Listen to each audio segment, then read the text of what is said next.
الحمد لله وكفى وسلام على عباده الذين اصطفى أما بعد فأعوذ بالله من الشيطان الرجيم بسم الله الرحمن الرحيم وإذ قال موسى لفتاه لا أبرح حتى أبلغ مجمع البحرين أو أمضي حقبا سبحان ربك رب العزة عما يصفون وسلام على المرسلين والحمد لله رب العالمين اللهم صل على سيدنا ومولانا محمد وعلى آل سيدنا ومولانا محمد وبارك وسلم اللهم صل على سيدنا ومولانا محمد وعلى آل سيدنا ومولانا محمد وبارك وسلم اللهم صل على سيدنا ومولانا محمد وعلى آل سيدنا ومولانا محمد وبارك وسلم۔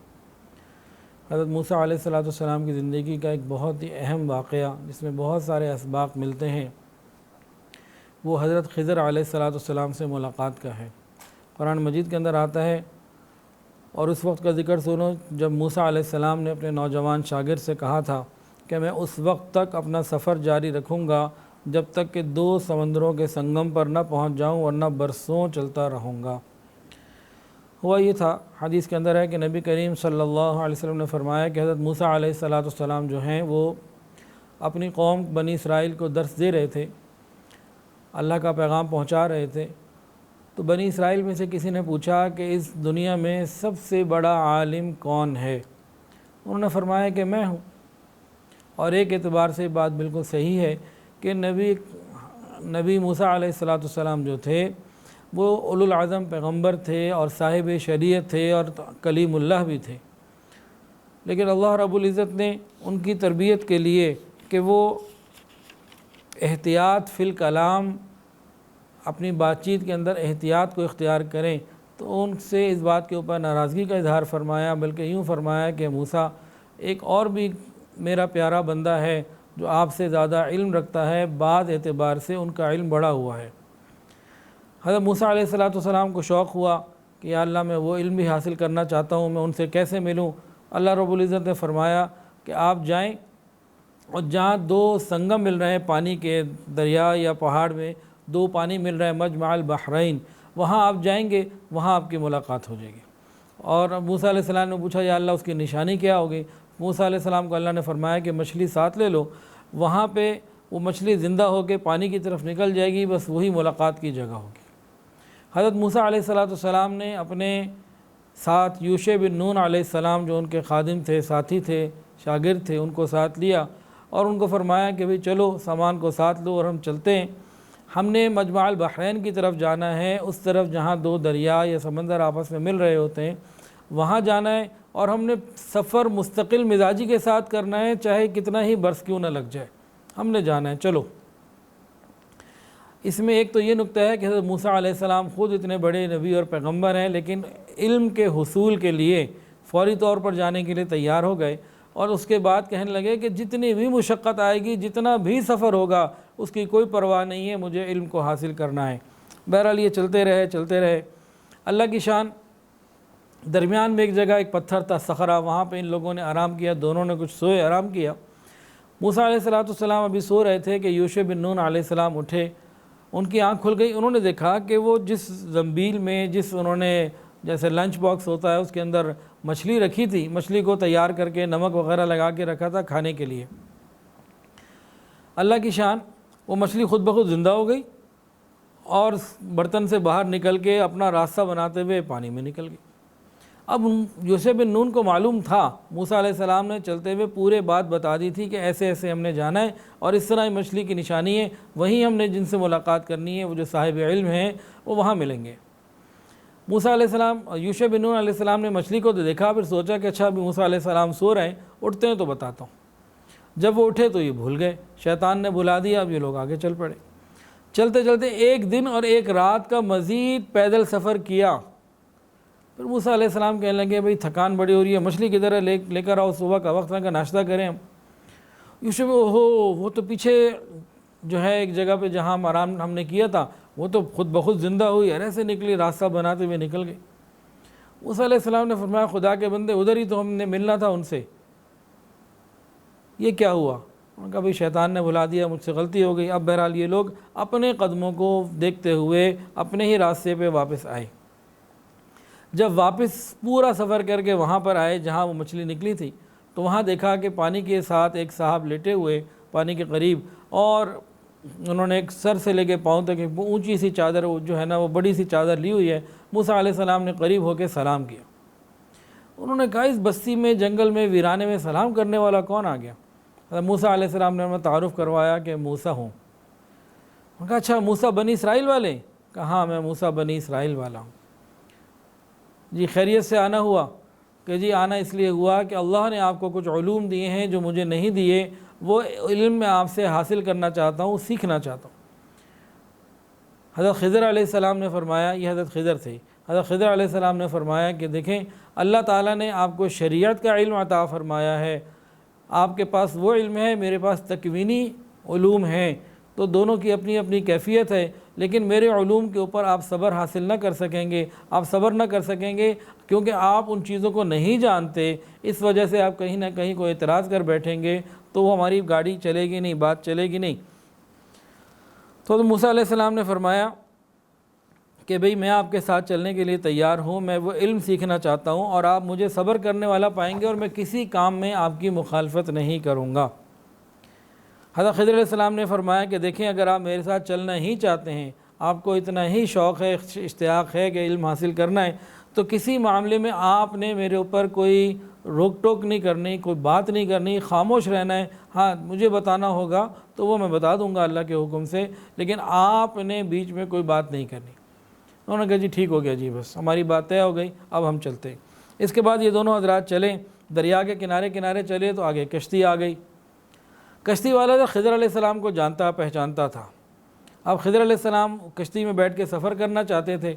اب اس کشتی والے نے حضرت خضر علیہ السلام کو بھی عزت سے محبت سے بٹھایا، حضرت موسیٰ علیہ السلام بھی بیٹھے۔ کشتی والے نے حضرت خضر علیہ السلام کو ان کی عزت کی وجہ سے، ان کے علم کی وجہ سے، ان کے تعلق مع اللہ کی وجہ سے ان سے کہا جی بس آپ بیٹھیں، ہم نے آپ سے پیسے نہیں لینے۔ حضرت خضر علیہ السلام نے قبول فرما لیا، ابھی چل پڑے۔ اب کشتی چل رہی تھی، حضرت خضر علیہ السلام نے کشتی توڑ دی، اس کا ایک جو ہے تختہ وہ نکال دیا۔ موسیٰ علیہ السلام سے صبر انہوں نے کہا کہ یہ آپ کیا کرنے لگے؟ ارے وہ آپ کو فری میں لے کے جا رہا ہے، آپ کی عزت کر رہا ہے، آپ نے اس کا نقصان کر دیا غریب لوگوں کا۔ حضرت خضر علیہ السلام نے فرمایا کہ موسیٰ میں نے آپ کو پہلے ہی کہہ دیا تھا آپ سے صبر نہیں ہوگا، تو اب آپ جو ہے پھر بات کر رہے ہیں تو پھر ہماری تو بات نہیں آگے بڑھے گی۔ موسیٰ علیہ السلام نے فرمایا اچھا غلطی ہو گئی ہے، میں بھول گیا تھا، آئندہ انشاءاللہ میں احتیاط کروں گا، اب چلتے ہیں۔ ابھی چلتے چلتے جب کشتی سے اترے تو آگے جا کے ایک جگہ پہ یہ اترے ہیں، بلکہ کشتی میں ایک واقعہ اور ہوا۔ یہ دونوں کشتی میں بیٹھے ہوئے ہیں، ایک چڑیا آئی، کچھ پرندہ آیا اور اس نے سمندر میں سے ایک جو ہے نا وہ پانی کا جو ہے وہ ذرا سا وہ کیا کہیں گے اس کو، پانی کی بوند جو ہے نا ذرا سا پانی لے لیا، ایک چونچ میں پانی لے لیا، ذرا سا ایک قطرہ پانی کا لے لیا۔ حضرت خضر علیہ السلام نے دیکھا تو یوں فرمایا کہ موسیٰ آپ کا علم اور میرا علم یہ دونوں علوم ملا کر اس چونچ میں جو قطرہ پانی گیا ہے اس کے درجے کے مطابق ہیں، اس کے مثل ہیں، اور اللہ رب العزت کا علم وسیع سمندر سے بڑا ہے۔ سمندروں کا علم جو ہے وہ اللہ کے علم کی، سمندروں کی جو گہرائی اور وہ اللہ کے علم کی مثال سمجھانے کے لیے بتائی، اور اس پرندے کی چونچ میں جو ایک قطرہ پانی آیا کہنے لگے یہ آپ اور میں دونوں کے علوم اللہ کے علوم کے مقابلے میں اتنے ہی ہیں۔ تو یہ اللہ تعالیٰ نے دکھایا دونوں کو۔ اس کے بعد یہ لوگ کشتی سے اترے گئے، دریا کے کنارے آگے چلنے لگے تو خضر علیہ السلام نے دیکھا آگے کچھ لڑکے کھیل رہے ہیں، ان میں سے ایک لڑکا جو نابالغ تھا اس کو لیا اور اس کو قتل کر دیا، گردن اتار دی۔ موسیٰ علیہ السلام صبر نہ ہو گئی، یہ آپ کیا کر رہے ہیں؟ ایک بندے کو، نابالغ بچے کو آپ نے بغیر کسی وجہ کے قتل کر دیا۔ حضرت خضر علیہ السلام نے فرمایا کہ دیکھیں میں نے آپ کو پہلے بھی کہا تھا آپ سے صبر نہیں ہوگا۔ موسیٰ علیہ السلام نے بھی بات سنی تو کہنے لگے اچھا ٹھیک ہے، اب آئندہ اگر میں بولوں نا تو پھر آپ، اور اب چاہیں تو مجھے رخصت کر دیجیے گا، چاہیں تو اپنے ساتھ رکھیے گا، اب حجت پوری ہو گئی ہے، اس کے بعد اب مزید اور گنجائش نہیں ہے۔ آئندہ اگر میں کسی معاملے میں بولا تو اس کے بعد آپ کو اختیار ہے کہ آپ مجھے اپنے ساتھ رکھیں یا مجھے واپس بھیج دیں۔ اب یہ آگے چلتے رہے۔ آگے جا کے ایک بستی تھی، ان حضرات کو بھوک بھی لگی ہوئی تھی، ان لوگوں نے ان بستی والوں سے کہا کہ بھئی ہمیں کچھ کھلاؤ پلاؤ۔ انہوں نے نہ کھلایا نہ پلایا بلکہ اکرام بھی نہ کیا، محبت سے طریقے سے بات بھی نہ کی۔ اور اس کے بعد یہ اسی بستی میں آگے چل رہے تھے کہ ایک دیوار نظر آئی، جو دیوار بڑی کمزور تھی، گر رہی تھی۔ حضرت خضر علیہ السلام نے اس دیوار کو ٹھیک کر دیا، اس کی مرمت کر دی۔ حضرت موسیٰ علیہ السلام نے فرمایا ہے خضر، اگر آپ نے ان کا کچھ کرنا ہی تھا تو ان سے اجرت ہی لے لیتے، نہ انہوں نے ہمیں پوچھا، نہ کھلایا، نہ پلایا، نہ ہمیں بات تک ہی نہ کی، خیال ہی نہ کیا، کوئی مہمان نوازی کا ان کو کوئی خیال ہی نہ تھا۔ تو اگر آپ اول تو کام نہ کرتے، کیا تھا تو ذرا ان کا اجرت ہی لے لیتے۔ حضرت خضر علیہ السلام نے فرمایا کہ دیکھیں بھئی، اب تیسری مرتبہ ہو گیا، اب اس کے بعد میرا اور آپ کا ساتھ نہیں رہ سکتا، اب یہاں ہماری جدائی ہے۔ موسیٰ علیہ السلام نے فرمایا کہ اچھا بھئی، اگر ایسا ہے کہ جو بھی کچھ ہوا اگر آپ بتا تو دیجئے کہ یہ ہوا کیا۔ تو اس کے بعد انہوں نے کچھ تفصیلات بتائیں، لیکن ابھی تک ہم یہاں تک جو پہنچے ہیں اس کی کچھ باتوں کو ہم سمجھ لیتے ہیں۔ حضرت موسیٰ علیہ السلام ایک اولو العزم پیغمبر ہیں۔ انہوں نے جب اپنے خادم رفیق سفر یوشع بن نون کو ساتھ لیا تو ان کو پوری بات بتا دی کہ ہم نے کہاں تک جانا ہے، وہ نشان کون سا ہے، کون سی منزل ملے گی، ہمیں کہاں سے آگے سفر کرنا ہے۔ اس سے یہ ظاہر ہوتا ہے جب بھی انسان سفر پہ نکلے اپنے خادموں کو، اپنے ساتھیوں کو اطلاع کر دیں کہ بھئی ہمارے سفر کی کیا نوعیت ہوگی، کہ جو متکبر لوگ ہوتے ہیں یہ اپنے خادم اور نوکروں خدمت والوں کو کوئی توجہ نہیں دیتے اور نہ ان کو اس بات کی اہمیت ہی نہیں دیتے کہ ان کو سمجھایا جائے۔ تو فرمایا کہ یہ نبی، اللہ کے نبی پیغمبر حضرت موسیٰ علیہ السلام کے اس عمل سے ہمیں یہ سبق مل رہا ہے۔ اور دوسری بات یہ بتائی گئی کہ جو مقربین ہوتے ہیں نا، اللہ کے بہت پیارے بندے، ان کی ذرا سی کوئی اونچ نیچ ہو جاتی ہے، اللہ رب العزت اس کے اوپر بھی ان کی گرفت فرما لیا کر لیتے ہیں۔ جیسے کہ موسیٰ علیہ السلام صاحب شریعت ہیں، انہوں نے یوں کہا کہ میں ہی سب سے بڑا ہوں عالم، تو اللہ رب العزت نے اسی بات کے اوپر کہا کہ بھئی آپ نے کیوں کہہ دیا، آپ یہ کہتے ہیں کہ اللہ جانتا ہے، اللہ ہی علم رکھتا ہے۔ لیکن تربیت کے ساتھ جب نبی علیہ السلام، اللہ کے پیغمبر موسیٰ علیہ السلام کو یہ معلوم ہوا کہ کوئی اور بھی ایسا بندہ ہے تو ان کا شوق ایسا تھا، انہوں نے کہا کہ مجھے تو علم حاصل کرنا ہے، چاہے کتنا ہی دور جانا پڑے۔ اگر اللہ تعالیٰ چاہتے تو حضرت خضر علیہ السلام کی وہاں ملاقات کرا دیتے، وہ ادھر آ جاتے۔ تو اللہ رب العزت نے طلب علم کے لیے سفر کا جو سلسلہ تھا وہ جاری کیا کہ طالب علم کو چل کر ہی جانا چاہیے۔ اب حضرت خضر علیہ السلام نبی ہیں یا نہیں، اس کے بارے میں معارف القرآن میں حضرت مفتی شفیع رحمۃ اللہ علیہ فرماتے ہیں کہ حضرت خضر علیہ السلام بھی ایک نبی اور ایک پیغمبر ہیں، لیکن ان کے پاس کی جو خدمت تھی دین کی وہ تکوینی امور کی تھی۔ تاہم بعض افراد یہ بھی فرماتے ہیں کہ نبی نہیں، لیکن اکثریت کی رائے جو ہے کہ یہ نبی ہیں۔ اب حضرت موسیٰ علیہ السلام نے جب بات چیت کی نا کہ میں آپ کے ساتھ چلنا چاہتا ہوں، سیکھنا چاہتا ہوں، تو انہوں نے کون سا طریقہ کار اختیار کیا، بہت سمجھنے کا تعلق ہے علماء طلباء حضرات کے لیے خاص طور سے۔ انہوں نے کہا کہ میں آپ سے علم سیکھنے کے لیے آپ کے ساتھ چلنا چاہتا ہوں۔ اس کا مطلب یہ ہوا کہ علم کا سیکھنے کا ادب یہی ہے کہ شاگرد اپنے استاد کی تعظیم کرے اور ان کی عزت کرے، ان کی اتباع کرے، اگرچہ یہ خود بعض مرتبہ بڑا ہی کیوں نہ ہو۔ اور موسیٰ علیہ السلام نے یہ نہیں کہا میں اتنی دور سے پیدل چل کر آیا ہوں، آپ کے لیے لے جانا میرے لیے ضروری ہے، میں آیا ہوں جی اب آپ میرا خیال کریں، میرا کوئی حق ہے آپ کے اوپر، ایسی کوئی بات نہیں کی۔ انہوں نے یہ کہا کہ اگر آپ مجھے اپنے ساتھ رکھیں تو بہت بہتر ہے، میں سیکھنے کے لیے آیا ہوں۔ اس کے بعد موسیٰ علیہ السلام سے صبر نہ ہوا۔ پہلی مرتبہ تو بھول ہو گئی، حدیث کے اندر آتا ہے۔ دوسری مرتبہ کیا ہوا کہ جب انہوں نے ایک بچے کو قتل کر دیا، ان سے اب صبر نہ ہوا، کہ یہ آپ نے کیا کیا؟ حالانکہ اس دفعہ وہ بھولے نہیں تھے، وعدہ یاد تھا۔ پہلی دفعہ تو کہتے ہیں کہ بھول گیا، انہوں نے کہا ٹھیک ہو گئی۔ دوسری دفعہ بھولے نہیں تھے، اب وعدہ یاد تھا کہ مجھے نہیں بولنا، لیکن کیوں بولے؟ علماء نے بہت گہری بات لکھی ہے کہ موسیٰ علیہ السلام صاحب شریعت تھے، انہوں نے جب ایک ایسا کام دیکھا کہ جو شریعت کے اعتبار سے جائز نہیں اور وہ کام ہو گیا، تو کوئی عالم ہو، کوئی دیندار ہو، کوئی طالب علم ہو اور ایسا نبی اولو العزم پیغمبر، وہ خلاف شریعت بات پہ کیسے چپ رہ سکتے تھے کہ یہ آپ نے کیا کر دیا؟ تو یہاں سے علماء فرماتے ہیں کہ بعض لوگ ہوتے ہیں جو یہ کہتے ہیں کہ طریقت اور ہے اور شریعت اور ہے۔ وہ کہتے ہیں جی شریعت کی چیزیں جو ہیں اہل طریقت کے جو بڑے لوگ ہوتے ہیں ان کے اوپر نہیں ہوتی، یہ بات انتہائی غلط ہے۔ شریعت ہمارے لیے اصل ہے، شریعت ہی کے اوپر پابندی سے چلنا ہے۔ اللہ تعالیٰ اس کی ہمیں توفیق عطا فرمائے۔ ہاں، حضرت خضر علیہ السلام کی جو خصوصیت تھی وہ ان کی اپنی ذات کی حد تک تھی، وہ اس کے بعد نہیں، وہ انہی کا معاملہ تھا، تو وہ پھر آگے انہوں نے ان کو بتایا بھی۔ تو یہاں یہ بتایا گیا کہ کسی عالم کو اگر خلاف شریعت کوئی بات نظر آئے وہ پھر اس کے اوپر بات ضرور کرتے ہیں، ایسا نہیں ہوتا کہ وہ خاموش رہ جائیں۔ بہرحال ان دونوں کے اندر جب جدائی کا معاملہ ہوا، انہوں نے کہا جی بس اب تو بہت ہو گئی، اس کے بعد اب ہمارا اور آپ کا معاملہ الگ الگ ہے۔ قال ھذا فراق بینی و بینک۔ اس کے بعد حضرت موسیٰ علیہ السلام نے کہا کہ بھئی جو کچھ ہوا اس کا علم تو بتائیے، اس کے بارے میں کچھ تفصیل بتائیے۔ تو انہوں نے کہا کہ دیکھیں جو کشتی والی بات تھی سب سے پہلی وہ یہ تھی کہ غریب اور مسکین لوگوں کی کشتی تھی، غریب اور مسکین لوگوں کی، اور آگے جا کے ایک بادشاہ ہے جو اچھی کشتیوں کو اپنے گرفت میں لے لیتا ہے، قابو کر لیتا ہے، اور جو ملاح ہوتے ہیں ان کو محروم کر دیتا ہے۔ اب میں نے اس کی کشتی دیکھی، بہت صاف ستھری تھی، تو پھر میں نے اس کے اندر عیب ڈال دیا اور اس کو آگے بھیج دیا، اور آگے اس کی کشتی محفوظ ہو جائے گی، چلو کشتی تو باقی رہے گی، تو یہ کام میں نے اس لیے کیا۔ اس کے بعد کہا کہ آگے جس بچے کو میں نے قتل کیا وہ قتل اس لیے کیا کہ اللہ کے بتائے ہوئے علم کے مطابق یہ بچہ کفر پہ رہنا تھا اور اپنے والدین کے لیے تکلیف کا ذریعہ بننا تھا، تو اس کو جو ہے میں نے اللہ کے حکم سے قتل کر دیا، اور اس کا معاملہ اس طریقے سے پورا ہوا۔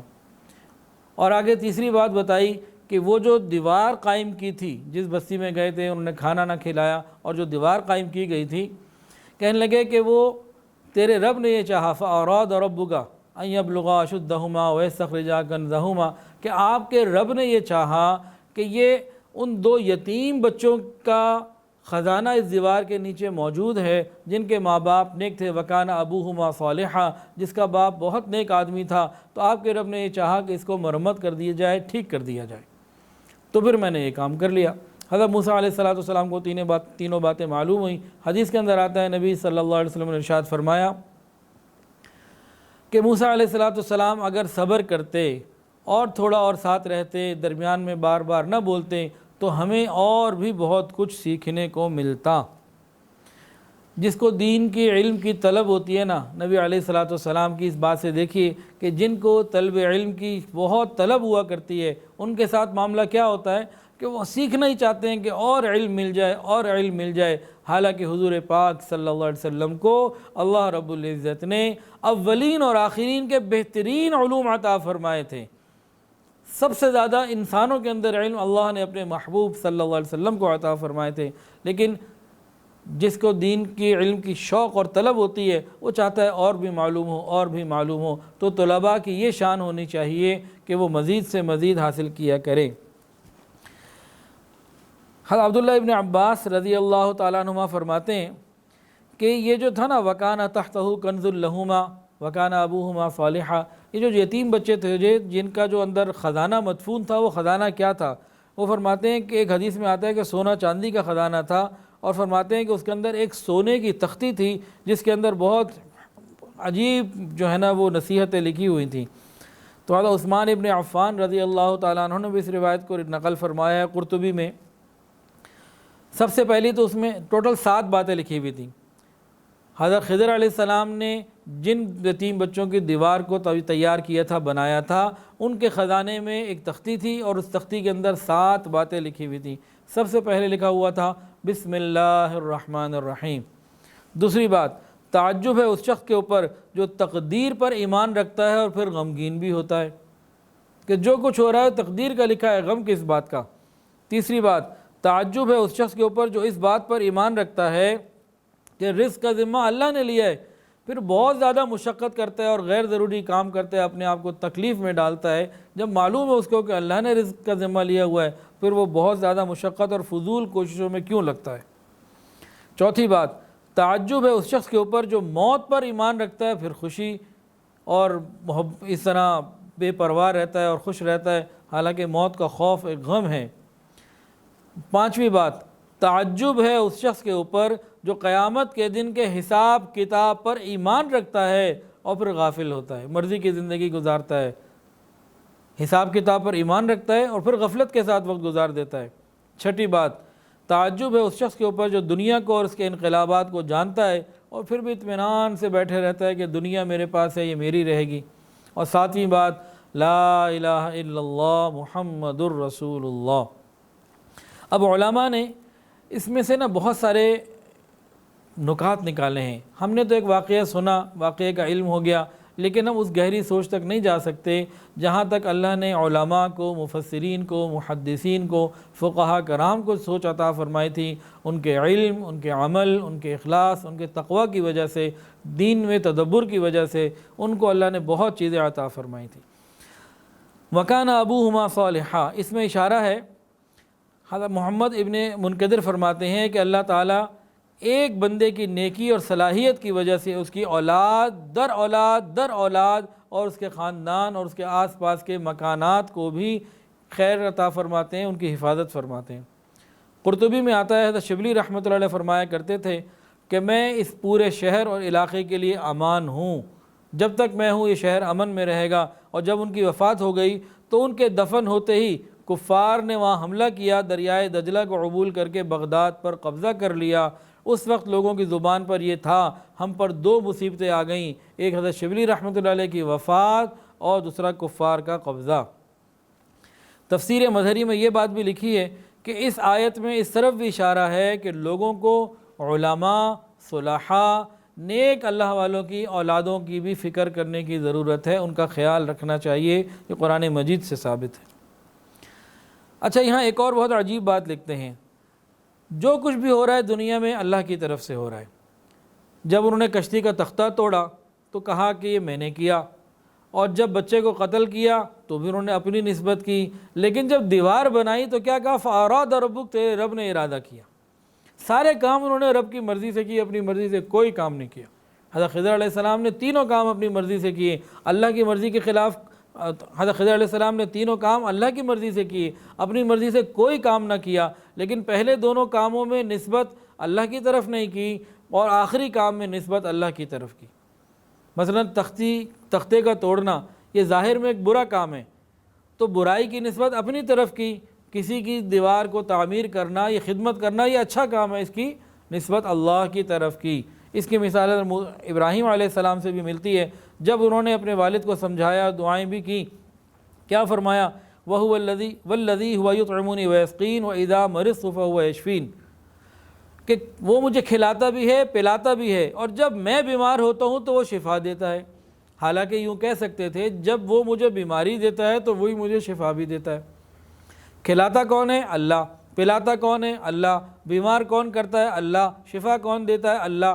سارا کچھ ہی اللہ، لیکن نسبت دیکھیں کیسے انہوں نے ادب کی سکھائی کہ کھلانے پلانے کی نسبت اور شفا کی نسبت اللہ کی جانب کی اور بیماری کی نسبت اپنی طرف کر لی۔